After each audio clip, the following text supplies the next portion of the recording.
Здравейте, приятели! Изберете една карта от 1 до 3. Тя ще отговори на въпроса ви. Ще отидете ли на почивка през лятото?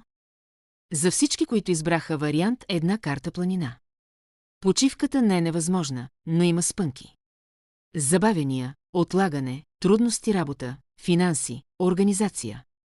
Може да се случи, но не по план или по-късно през сезона. Съвет, ако наистина искате да пътувате, ще трябва да преместите планината с упоритост и план Б. За всички, които избраха вариант 2 карта градина. Да, и то с хора. Почивка на публично място, курорт, фестивал, събиране. Социална атмосфера, нови запознанства. Идеална карта за лято показва излизане, движение, живот навън. За всички, които избраха вариант 3 карта детелина.